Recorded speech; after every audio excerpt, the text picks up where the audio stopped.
Que os nossos ouvidos estejam atentos para ouvir, nosso coração preparado para receber aquilo que o Senhor tem a dizer aos nossos corações. Em nome de Jesus, pelo sangue de Jesus. Amém. Onde estamos? Então nós tentamos aqui nesses domingos, 4 domingos, responder quem somos. E agora nós vamos responder onde estamos. Agora eu quero fazer essa pergunta para você. Isso que a gente está fazendo aqui é importante? É importante?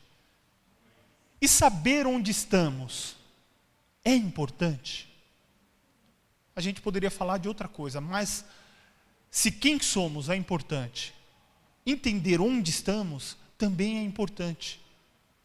Porque não é pegar a igreja, colocar em qualquer lugar e ela vai dar certo com a mesma mensagem. Não vai dar certo.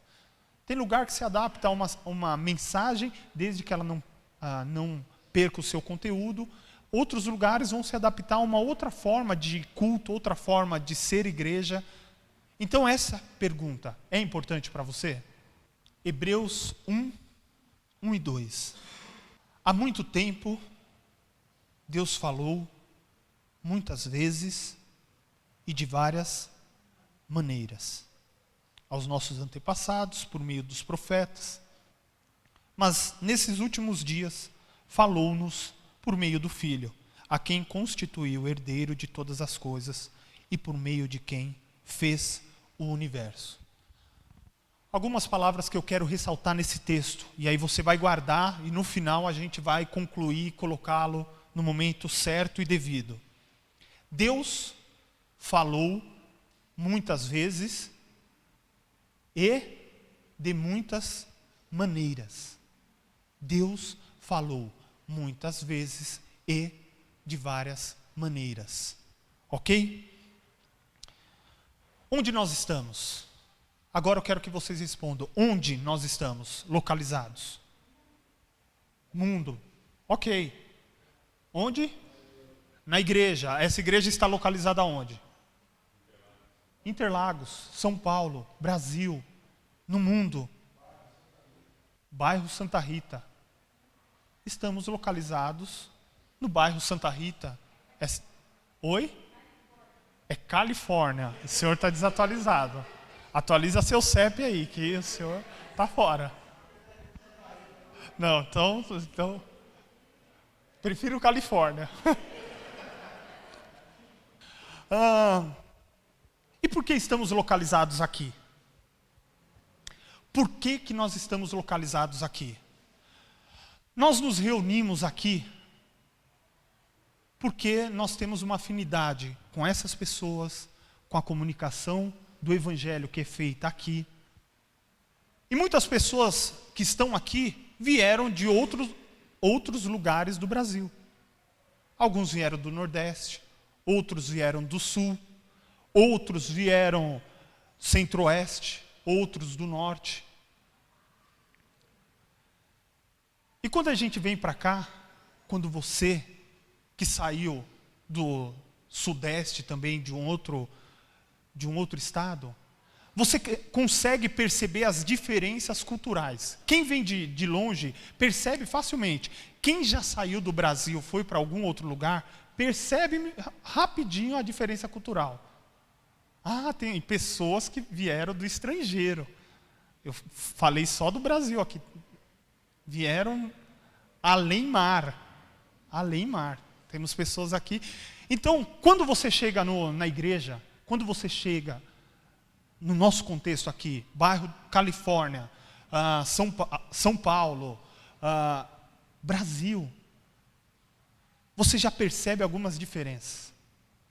Quem vem do interior, do Nordeste, percebe que o povo paulistano, é apressado, é estressado. Qualquer coisa no trânsito é uma loucura. Xinga, fecha, passa por cima. A gente é apressado no nosso dia a dia. É só você parar e olhar ali um pouquinho da Avenida Paulista. As pessoas, elas não elas não aproveitam a paisagem que elas têm, elas andam com objetivo e rapidinho um formigueiro passa. Quem vem de fora consegue perceber essas características do nosso contexto em São Paulo. Para algumas regiões tem uma cultura diferente, o sul é um pouquinho diferente de São Paulo, o Nordeste é um pouco diferente de São Paulo, o jeito de falar. Cada um tem a sua forma. Então, por que alguns escolheram este lugar? Alguns escolheram este lugar porque moram aqui perto, trabalham em São Paulo e moram aqui perto. Outros porque nasceram aqui e colocaram raízes aqui.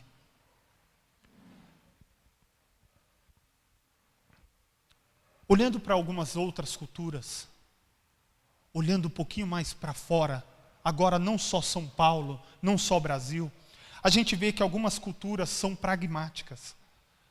Ou seja, elas incentivam seus membros a adquirir bens. Vamos para cima, trabalha, trabalha, trabalha. Quem trabalha, Deus ajuda. Deus ajuda quem cedo madruga, né? Então, vá trabalhar, é a lei do plantio e da colheita. Plante e você colherá, não tem erro nisso. Plante e você colherá. Algumas culturas no mundo incentivam isso. Outras incentivam o individualismo e impulsionam seus membros a buscar liberdade pessoal. Por exemplo, algumas culturas da Europa, fez 18 anos, filho, tchau, não quero saber, você não vai morar mais comigo. Já na Índia, todo mundo mora junto. Casou, constrói mais um cômodo, vamos morar todo mundo junto. Já outros lugares, 18 anos é muito, tchau. Vai fazer faculdade, vai construir sua casa, porque nós não temos mais nenhum compromisso contigo. Te demos toda a base. Outras culturas, e essa a gente consegue reconhecer facilmente, são baseadas na honra e na vergonha. Os japoneses, gente.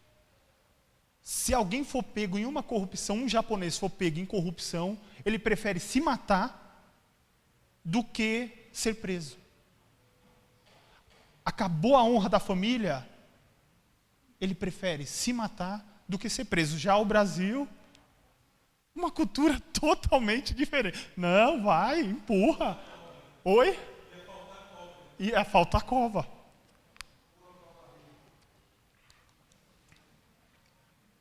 Essas culturas orientais enfatizam respeito, a reputação, a responsabilidade familiar, a honra da família, do nome familiar. Outras culturas são baseadas e valorizam a criação humana, a filosofia, a arte, o aprendizado. É só olhar para fora, a gente consegue ver muito bem aquilo que é cultura dos povos. Os orientais são muito baseados na honra. Alguns países da Europa são baseados nessa cultura. Filho, pode ir embora. Já outros países não. É uma cultura muito familiar, patriarcal. E a nossa cultura? Qual que é a nossa cultura? Como ela nos influencia hoje? O que são narrativas culturais? São histórias que um povo conta ao seu próprio respeito para explicar a sua própria existência. Então, toda narrativa cultural visa responder quem somos, por que estamos aqui, o que é mais importante na vida, o que há de errado com o mundo, como nós vamos consertar o mundo, como nós vamos... Por que a gente responde de forma tão diferente de outros povos? As mesmas questões. Por que a gente responde de forma tão diferente de um europeu, de um oriental? Por que a gente responde tão diferente? É muito fácil a gente ver a cultura nos outros e não ver a nossa própria cultura. Então é o que a gente vai passando numa transmissão oral. Nós somos assim, jeitinho brasileiro mesmo. Existe uma história de um pastor que ele foi fazer o casamento de um britânico com uma espanhola. Então ele estava numa igreja casando um britânico com uma espanhola. Os britânicos, no horário do casamento, o que aconteceu? Estavam todos lá, pontualmente. E a família da noiva, espanhola, que nem tinha chegado ainda no casamento, curtindo o momento. E os britânicos reclamando como esse povo é tão descompromissado com o horário. Como que eles fazem isso? E os espanhóis, na maneira de ver, a gente está curtindo o momento da nossa filha. Que a gente chega, o casamento vai acontecer meia hora a mais, 1 hora a mais. Vai acontecer, e a gente está alegre, a gente quer curtir cada minuto, quer acompanhá-la, quer levá-la até a porta, entrar, sentar e curtimos. Gente, é fácil perceber a cultura dos outros. Agora, e a nossa cultura? Será que ela influencia a nossa leitura bíblica? Será que ela influencia a nossa forma de ver a Bíblia, de ser cristão? A gente consegue perceber a cultura nos outros, é muito fácil ver a influência da cultura em cada um. Mas às vezes a gente não consegue perceber a nossa própria cultura e por quê, e quais são os óculos que a gente coloca quando a gente lê a Bíblia. Mas eu posso provar aqui, agora, e eu vou provar, como que os nossos óculos culturais influenciam a nossa forma de ver e ler a Bíblia. Vamos lá, 2 exemplos. Por que para a gente, por que para o brasileiro é tão difícil honrar pai e mãe? Já para o oriental, isso é uma obrigação até os 120 anos, eu vou honrar o pai e mãe tem autoridade, falou. Por que é tão diferente? Por que para a gente, por que para os brasileiros e para a nossa igreja hoje é tão difícil pregar o inferno como para outras culturas tribais e extremistas? Não quero saber. Aquele lá não se converteu, vai para o inferno. Por que para a gente é tão difícil pregar a mesma Bíblia? É a mesma Bíblia, a gente não está falando de Bíblia diferente, a gente está falando da mesma Bíblia, ou seja, a gente pega o nosso óculos cultural que a gente não sabe determinar o que é a nossa cultura, a gente coloca, agora eu enxergo a Bíblia de acordo com aquilo que a minha cultura permite. Logo, a minha cultura é muito maior do que o próprio texto bíblico, porque ele não afirma a totalidade da Bíblia, ele afirma o que o meu óculos, aceita. Por que para a gente é tão difícil honrar pai e mãe? Gente, é rápido assim, olhar brasileiro, olhar o oriental, o cuidado que eles têm com os idosos é discrepante, é ridículo. A submissão, a sujeição, um idoso falou, acabou, é lei. Por que a gente tem tanto problema em pregar o inferno? Na nossa cultura que é do jeitinho, a gente vai dar um jeito, o nosso Deus é amoroso, Ele vai amar todo mundo, Ele vai querer salvar todo mundo, eu sou quase universalista e tal, e a gente vai deixando o inferno de lado, vai esquecendo que existe inferno, e vai pregando o que os nossos óculos dizem e ditam que é a verdade bíblica. Então tem alguma coisa errada na cultura dos outros também, e tem alguma coisa errada na nossa própria cultura. Agora, quais as influências que a nossa cultura tem sobre a nossa leitura bíblica? Já vimos que ela tem influência. Tem influência sobre a nossa vida. Logo, tem influência tanto para você, como para aquele que está lá fora. Ele está trazendo um outro contexto cultural que você não sabe. Perguntas que você nunca fez. Perguntas que você às vezes nunca fará. Quando ele faz uma pergunta, quando alguém lá de fora que trazendo esse conceito, trazendo essa cultura, te faz uma pergunta, te desconcerta. Rapaz, eu nunca fiz essa pergunta sobre o Evangelho. Então, ela tem influência sobre aquilo que nós entendemos de certo ou errado. Para os espanhóis, chegar meia hora, tranquilo. Para os britânicos, totalmente errado. É uma falta de respeito com quem chegou no horário. Verdadeiro ou falso, o que é belo, o que é feio. Isso aí é fácil. Os nossos o nosso perfil utópico de homem e de mulher. Um homem bem-sucedido tem que ser loiro, dos olhos azuis, de terno e gravata. Já a mulher tem que ser magérrima. Enquanto o japonês tem esperança de que ele vai ter olho aberto, ele sonha com os modelos de olho aberto, de olho ocidental. É sério. Lá toda revista, toda magazine, essas tititi, essas coisas, colocam modelos ocidentais. E eles têm a esperança, a expectativa de que vão alcançar aquele olho. Nunca, gente. E nós, às vezes baixinho, um pouquinho mais gordinho, mais rechonchudinho e tal, queremos um padrão europeu de uma mulher de 2 metros, magérrima. O que a gente está pensando? É a nossa cultura. O belo é isso. A gente exalta isso como belo. Já o japonês exalta outra coisa. O africano exalta outra coisa. O americano exalta outra coisa totalmente diferente. Os alemães estão exaltando a negritude.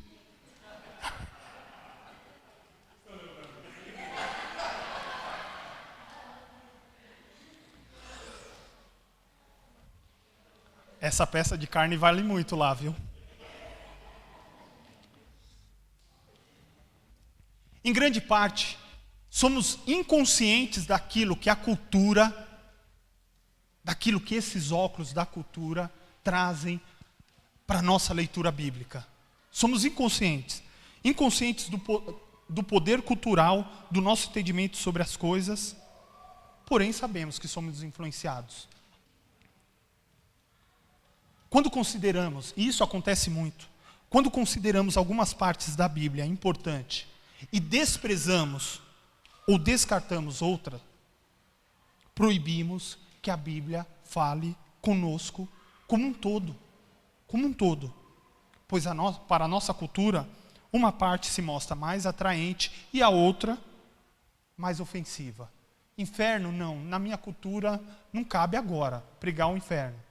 Mas o amor de Deus, o amor incondicional de Deus, cabe aqui na nossa cultura, cabe.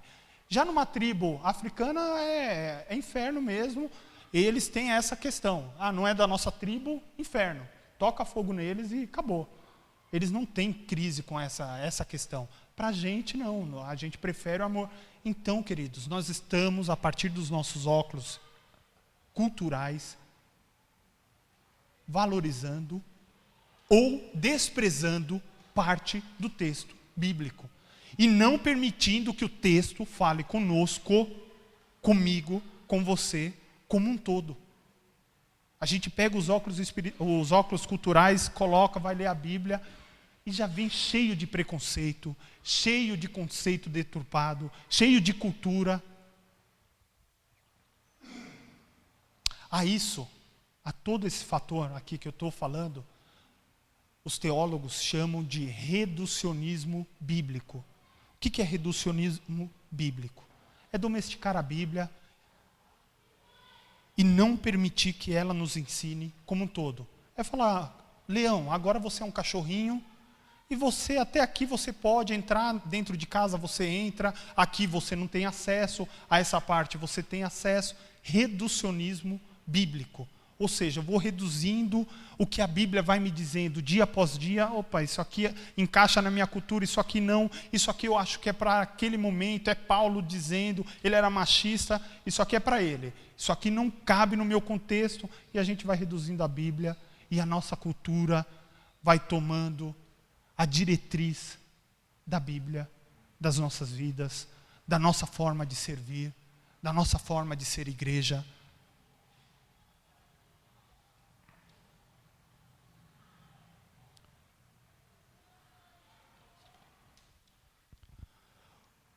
O ponto é que não existe, de fato, não vai existir, nunca, uma transmissão do Evangelho isenta de cultura. Querido, para qualquer lugar que você for, não vai haver uma transmissão do Evangelho isenta de cultura. Existe uma cultura que vai penetrar junto com a palavra. Uma cultura de exemplo, uma cultura através da fala, através da vestimenta. Uma cultura vai ser levada através da transmissão do Evangelho.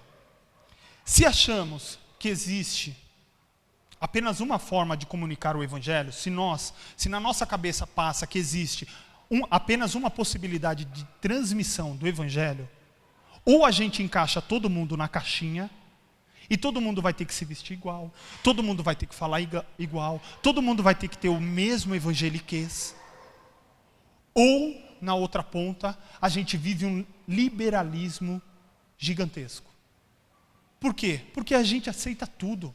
A Bíblia não tem mais autoridade. E esse é o temor dos conservadores.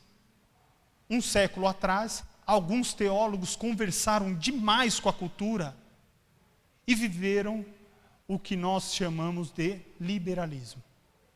Liberalismo teológico. Ou seja, o que é isso? Jesus, o desenho de Jesus que fizeram de Jesus, na verdade, é romancear o Jesus. Ele não era tudo isso. Ele morreu, ele deve ter tido uns relacionamentos, ele deve ter tido alguns filhos, não é tudo isso que vocês estão falando. Inventaram depois. O liberalismo teológico foi dialogando tanto com a cultura, tanto com a ciência, que chegou nesse extremo. Jesus não é mais Deus, Jesus não é mais parte da Trindade, é só um homem que a gente tem que seguir o exemplo dele, porque ele fez alguma coisa boa. O resto você joga fora porque ele não ressuscitou no terceiro dia, ele não morreu na cruz, ninguém viu, ninguém ouviu após a ressurreição, ninguém ouviu subindo. O liberalismo teológico afirma essas coisas. E qual a nossa proposta como igreja? Vamos ficar no conservadorismo e afirmar que todo mundo tem que se vestir igual?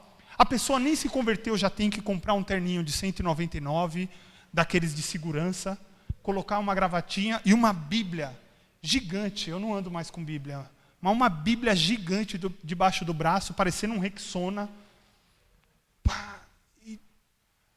E aí você vai falar com a pessoa, rapidinho você vê que é raso, que ainda não tem fundamento nenhum.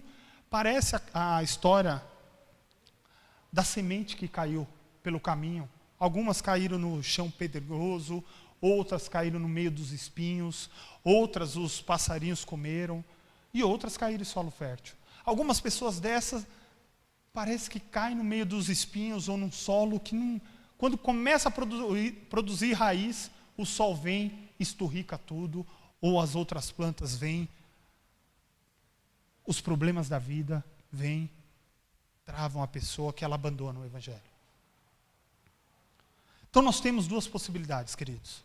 O conservadorismo, de um lado, que quer afirmar a Bíblia tem que ser 100% aplicada, não vamos dialogar com a nossa cultura em absolutamente nada, porque a Bíblia tem que ser afirmada a tempo e fora de tempo, dentro daquele contexto. Esqueça o seu contexto hoje, afirme ela 100%.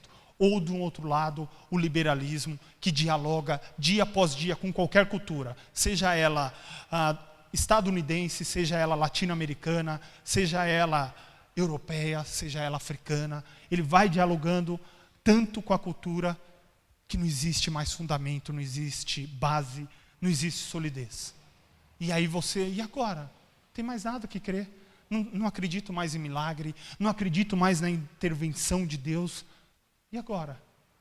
E aí vive o que alguns países da Europa já vivem, a era pós-cristã, denominada era pós-cristã. Igrejas se fechando, muitas igrejas mantidas pelo governo, e as igrejas sendo vendidas, agora falando templo, tá? Os templos sendo vendidos para qualquer coisa, para qualquer finalidade. Porque vive uma era pós-cristianismo.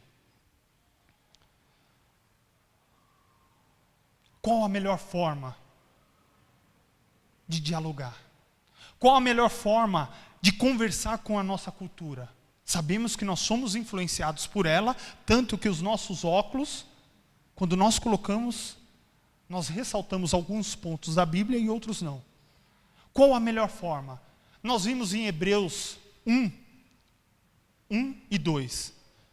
Deus disse, Deus falou diversas vezes e de muitas maneiras. Isso, o dialogar com a cultura já começa em Deus. Por que começa em Deus? Deus falou sempre por meio da sarça ardente? Não, falou uma vez com Moisés. Deus falou sempre através de sonhos, como falou com Josué? Não. Deus falou através de nuvem ou de fogo? Sempre? Não. Deus falou através de vento, como falou com Elias? Sempre falou? Não. Ele respeita cada contexto. Ele respeita cada pessoa. Deus, quando Ele quer falar, Ele usa até a jumenta de Balaão. Se nós deixarmos de falar, está lá no texto bíblico. Ele pode fazer as pedras, levanta aí, toma a vida, vai pregar, vai anunciar a minha grandeza, vai. Se Ele quiser, Ele levanta as pedras para proclamar o Evangelho.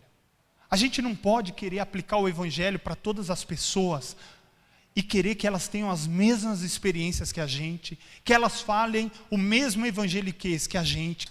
A melhor forma de comunicar o Evangelho sem perder o seu conteúdo e ao mesmo tempo sem deixar que a cultura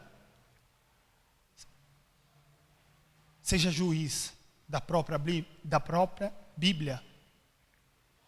1 Coríntios 9, eu acredito que é uma das respostas.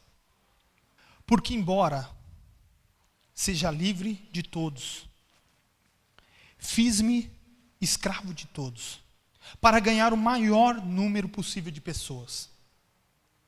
Tornei-me judeu para os judeus, a fim de ganhar os judeus.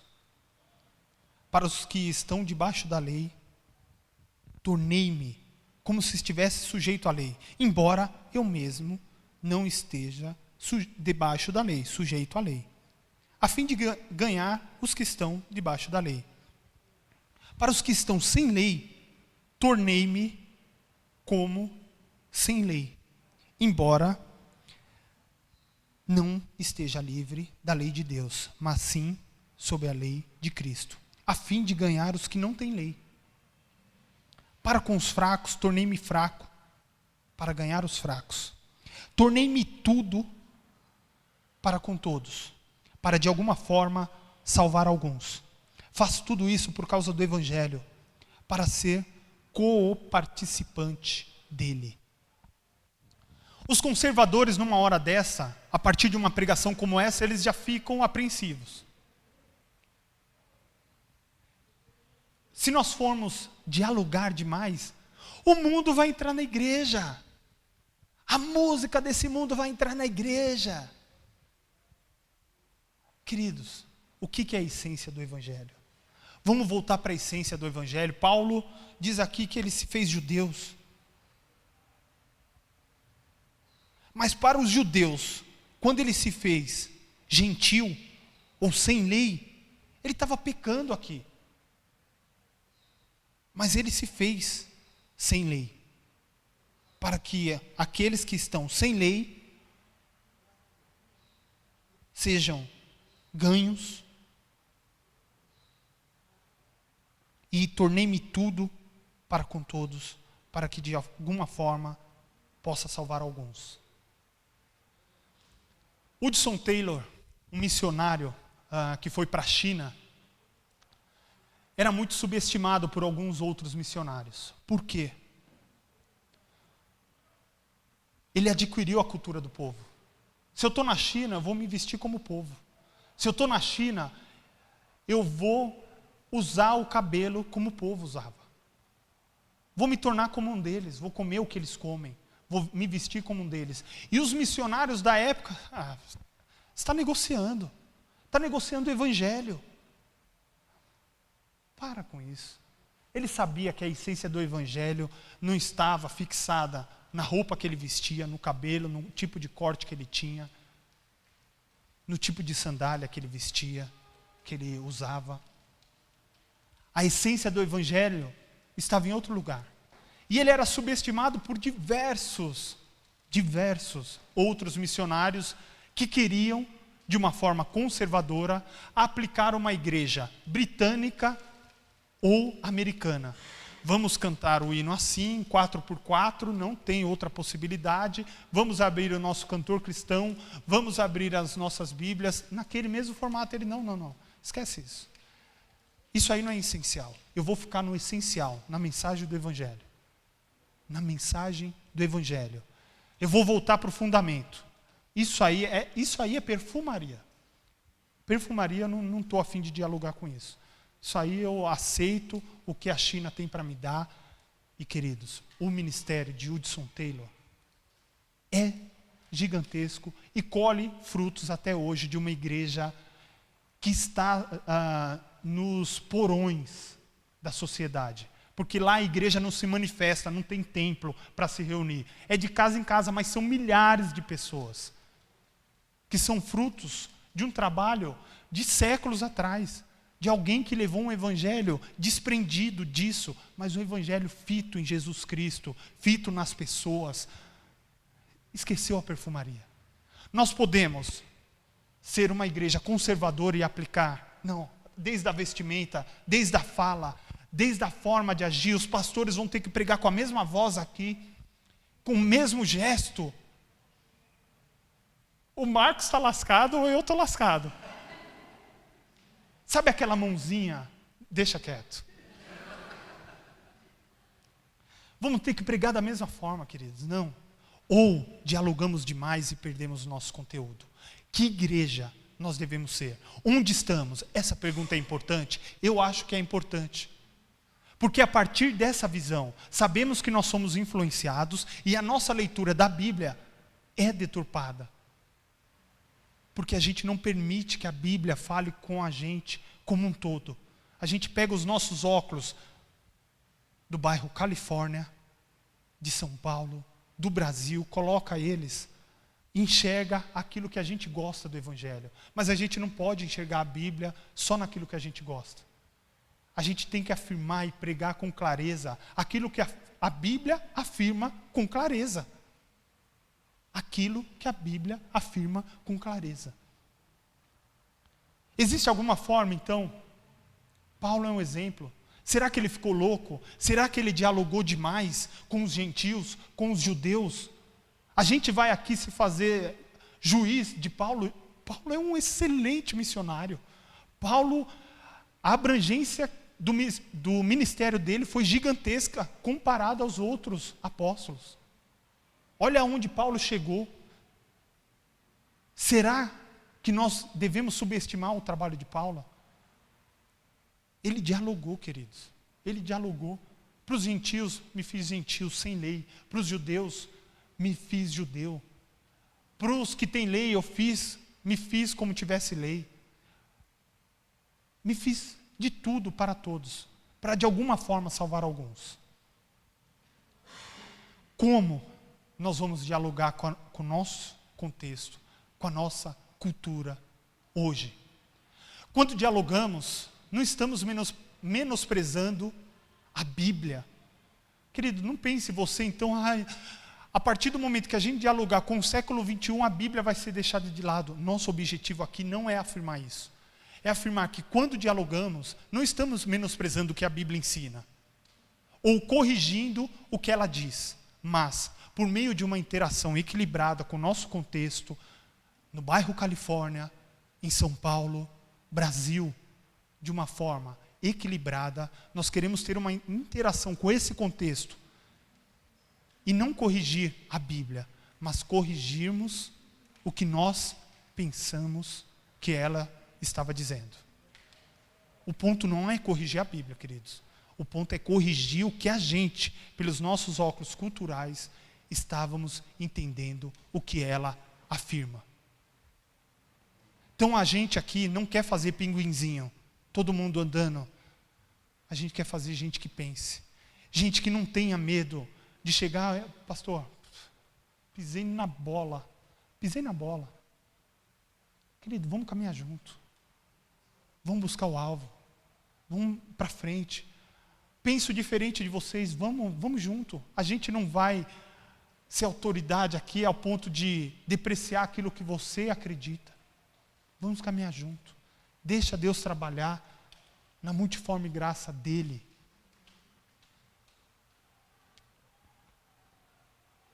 Paulo, ele construiu pontes que ligavam a Bíblia ao mundo do seu tempo, do seu contexto. Ele levava em consideração tanto o texto bíblico como a cultura daqueles que o ouviam.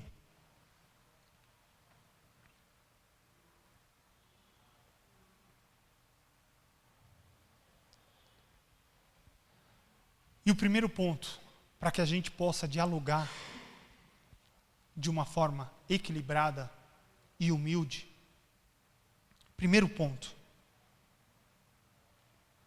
devemos nos lembrar que nós somos salvos, porém pecadores. Nós somos salvos, estamos sendo salvos. É um processo. Fomos em Cristo Jesus, estamos sendo salvos. Queridos, quem está lá do outro lado é um pecador como eu e você. Sujeito a uma cultura individualista, orgulhosa, de coração duro para aquilo que o Senhor tem a dizer, como eu e você estivemos um dia. Então a primeira coisa para a gente dialogar é saber que a gente está no mesmo barco. Nós só estamos no outro assento do barco. Fomos salvos, estamos sendo salvos. Um segundo ponto. Aí já tem uma identificação com a imagem de Deus. As pessoas que estão perdidas, que estão lá fora, refletem a imagem de Deus, tanto quanto eu e você. Tanto quanto eu e você. Difícil, né, queridos? Difícil acreditar que alguém lá fora reflete a imagem de Deus tanto quanto eu e você. Façamos o homem à imagem e semelhança de Deus. Está lá desde o início. Adão refletia a imagem de Deus, pecando ou não pecando, ele refletia. Eva, pecando ou não pecando, refletia a imagem de Deus. Eu e você, nós refletimos a imagem de Deus. E as pessoas que estão lá fora também refletem a imagem de Deus. Mesmo que elas não saibam, mesmo que as atitudes delas deponham contra. Mesmo que as atividades delas, as atitudes, deponham contra a essa imagem de Deus. Terceiro ponto. Todas as pessoas, a igreja e os que estão lá fora, impedem de alguma forma a graça comum, que a verdade seja revelada a cada dia. Tanto nós como eles impedimos de ver a Deus trabalhar, de ver Deus trabalhar no nosso dia a dia. Deus gostaria de se revelar a nós de outras maneiras, de outras formas. E a gente limita a ação de Deus, a graça comum de Deus. Então esses 3 pontos, para a gente ter um diálogo equilibrado, saber que as pessoas na outra extremidade são pecadoras como nós, refletem a imagem de Deus como nós e são alvos da graça comum. A partir disso, eu não quero colocar o meu evangelho para que as pessoas engulam sem questionamento, sem reflexão. Não, eu dialogo. Queridos, para você que tem problema com a culpa, existe um Deus amoroso. Isso não quer dizer que eu estou negando todo o evangelho. Para você que quer descobrir a verdade, eu digo que Jesus morreu na cruz, que todos nós fomos pecadores, e um dia haverá um inferno. Um dia haverá condenação. Estou negociando a mensagem? Não.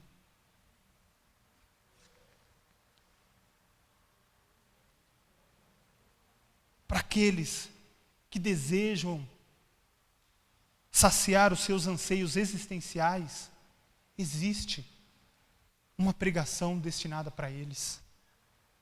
Para aqueles que buscam respostas para os seus problemas, existe uma pregação para eles, sem perder a essência, sem perder a base.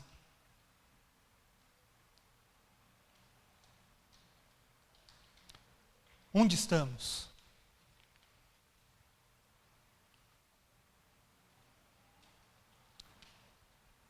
Onde nós queremos caminhar?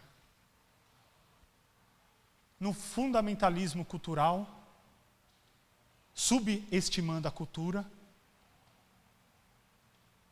ou no relativismo cultural? Cultura, não vai interferir em nada. Vamos pregar o evangelho e fazer com que as pessoas engulam esse evangelho sem possibilidade de questionamentos. A igreja, a comunidade batista Nova Esperança, almeja uma visão equilibrada. Uma visão que dialoga sem perder a referência. Baseado nesses dois textos, de Hebreus 1, de 1 Coríntios 9, dialogando sem perder a referência, sem negociar o conteúdo. Agora, como nós vamos fazer isso? Não sei. Não sei quais questionamentos serão feitos para que a gente responda. Eu só sei que a gente tem que caminhar numa visão de equilíbrio. Então, onde estamos? É importante? Sim, é importante. Significa entender o nosso contexto, traduzindo e adaptando o Evangelho à nossa cultura, sem comprometer a essência e as particularidades do próprio Evangelho. É trazer clareza e poder de atração, e mesmo assim, desafiar a autossuficiência do pecador e chamá-lo ao arrependimento. Queridos, é conversar, é dialogar com o século XXI, no bairro Califórnia, em São Paulo, com a nossa cultura, sem perder a referência, sem perder a base. Que Deus nos ajude nisso. E que você possa aceitar essa palavra e que nós possamos dialogar sobre isso. Porque eu sei que não é denso, não é fácil, não é de um dia para o outro que a gente vai dialogar ou que a gente vai abrir para aqueles mais conservadores. Vamos abrir para dialogar, não é assim. É no dia a dia, é na interação, nos problemas do dia a dia, que a gente vai dialogando e vai vendo aquilo que é essencial e que não é essencial, que é só perfumaria. Que Deus nos ajude. Baixe sua cabeça. Pai, nós te louvamos por esse dia.